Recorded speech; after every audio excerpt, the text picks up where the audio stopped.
Hey there, I'm Chef Lauren Zoback, and North Harvest Bean Growers Association has asked me back to come up with some more recipes with beans. Today, we'll be making some soup. Specifically, we're going to start with a white bean soup with sausage and kale. The ingredients for this soup include white beans, chicken stock, a sweet Italian sausage, lemons, rosemary, garlic, kale, and parsley.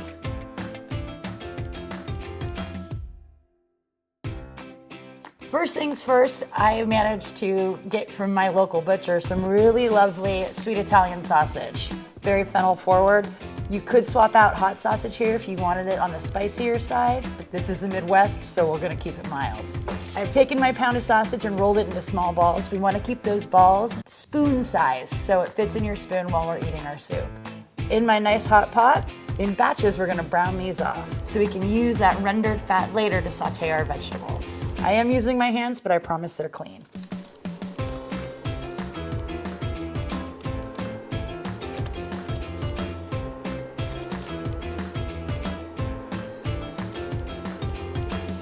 I can just begin hearing them sizzle, and we also want to make sure that we are doing this in batches so as to not crowd the pan. If we crowd the pan, we will steam the meat instead of browning. This may take 2 or 3 batches.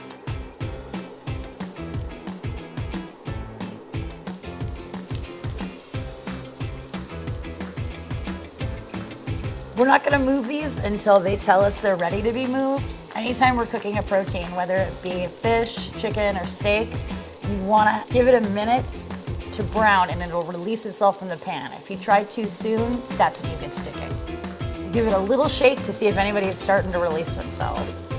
And if you notice, you get a little bit of browning all the way around. These may not necessarily cook all the way through, but they will finish cooking in the soup itself. Right now, we just want to get some good caramelization on the outside and a little bit of fond in the bottom of the pan that will lend itself to the vegetables we saute later. We want to make sure we get a nice golden brown all the way around. There we go. For more recipes like this, subscribe to the North Harvest Bean Growers Association YouTube page. Almost there, guys. Because we're not worrying about cooking these through and through, all we're worrying about is getting a little bit of color all the way around and rendering some of that fat that we'll use to saute our vegetables. Once you've got this batch golden brown and delicious, we'll pull these and brown the second batch.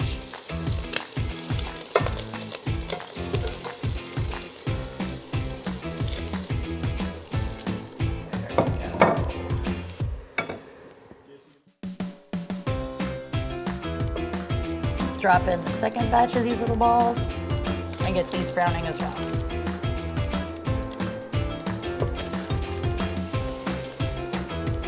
There we go.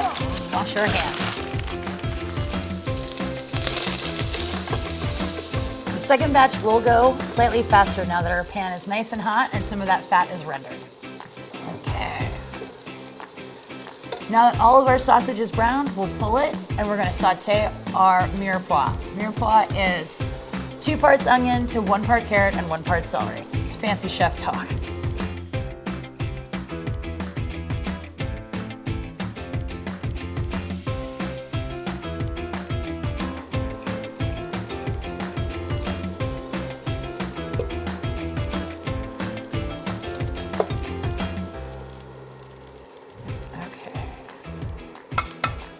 We'll set this sausage aside and start sauteing our vegetables. Into this pot I have 1 cup of onions, a half a cup of celery, and a half a cup of carrots, which is about 1 medium yellow onion, 2 or so ribs of celery, and a couple of carrots.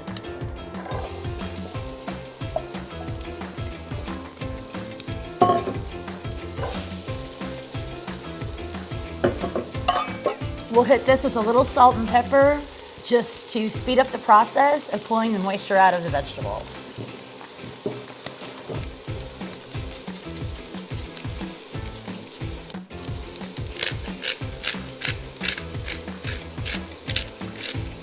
We're going to try and make sure we coat all of that veg with the fat that we've rendered from our sausage. The fat will also bring some of the flavoring in the sausage to the party. A little bit of fennel, a little bit of crushed red, and we'll let that sweat until those onions become translucent.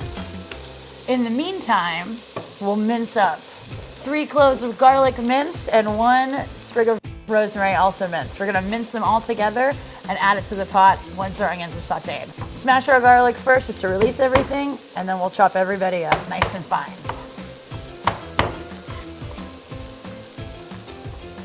I need to pause and put something underneath this cutting board because it is gonna slide away from me, and that is super dangerous. If you find your cutting board is sliding around your countertop, a little piece of wet kitchen paper towel will keep it steady. To that garlic, we're gonna add our rosemary and mince everything up nice and fine together.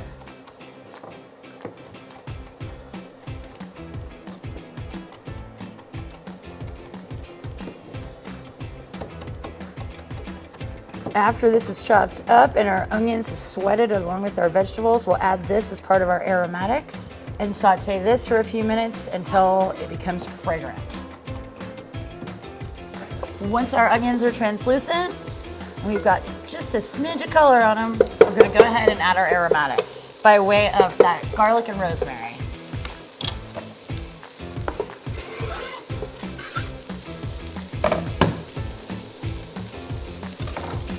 We'll give this a minute or two, just until we can smell it and those spices begin to bloom. In the meantime, we're gonna rinse and drain 3 cans of Great Northern beans. Okay. To this pot, we'll add our 3 cans of rinsed and drained Great Northern beans.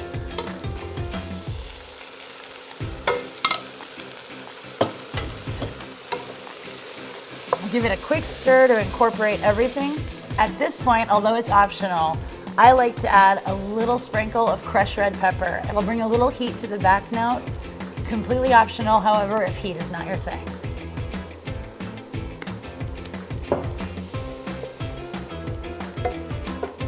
And once this is incorporated, we're gonna add 1 quart of chicken stock.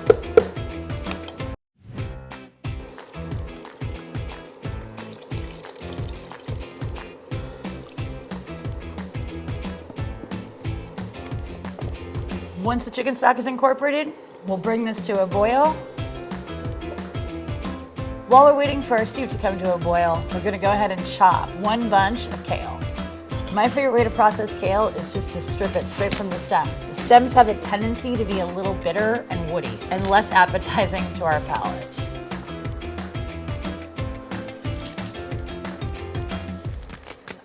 I like to do this a few pieces at a time so as to not overwhelm my cutting board. Once you get those leaves stripped, we'll roll them up in 1 nice tight ball and just go ahead and run the knife through them roughly.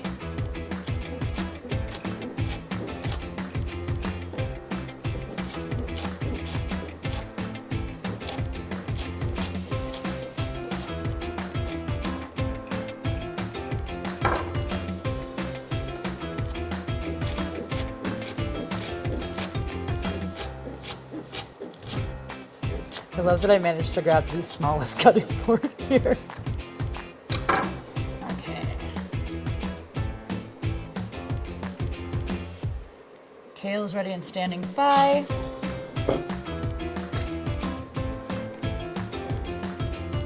Now that we're almost to a boil, we're gonna go ahead and juice 2 lemons.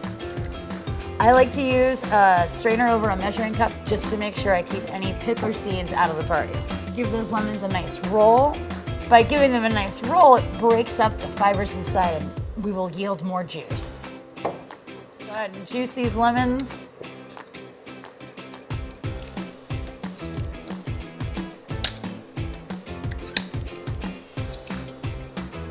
These are not as juicy as the last ones I used.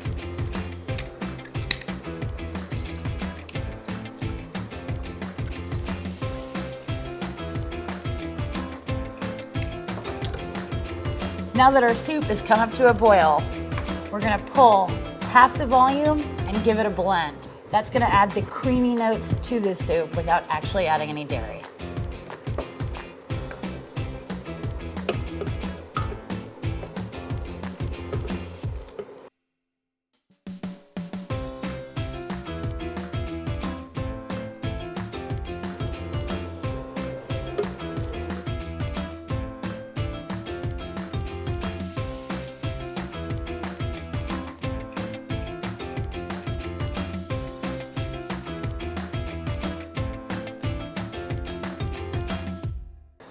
Now that we've got half the volume of our soup in our blender, we're gonna go ahead and add that 1/4 cup of fresh lemon juice. Remember, when you're blending hot things, steam burns and it expands, so make sure you take the lid off your blender top.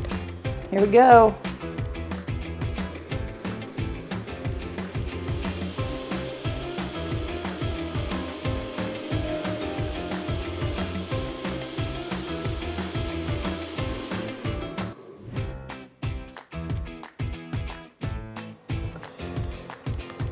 We're gonna go ahead and return that blended soup back in. By blending half, it allows us that creamy texture, but also retains some of the texture we have from our beans and vegetables. This is the point now where we're going to taste this for seasoning. Make sure we're on point with salt and pepper.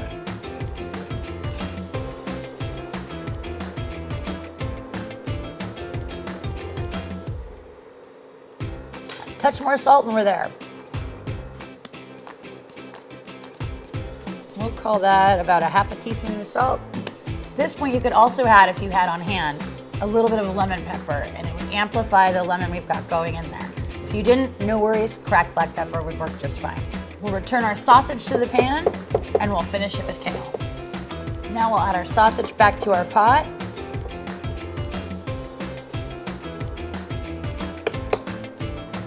Kale's going in.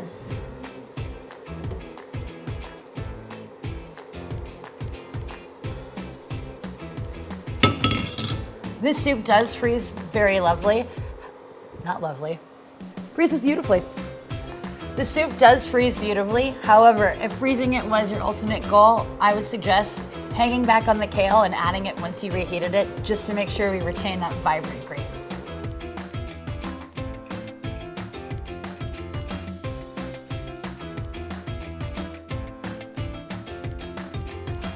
And there you have it, our white bean soup with sausage and kale. This soup is great, especially as we're rolling into those cold winter months. This soup is hearty and delicious. It eats really, really clean, and those blended beans add a really nice creamy note. I like to finish it with a little bit of chopped parsley and a drizzle of olive oil. This soup does freeze beautifully. However, I would hold back the kale in order to keep that kale nice and vibrant for when you reheat it. Bon appetit.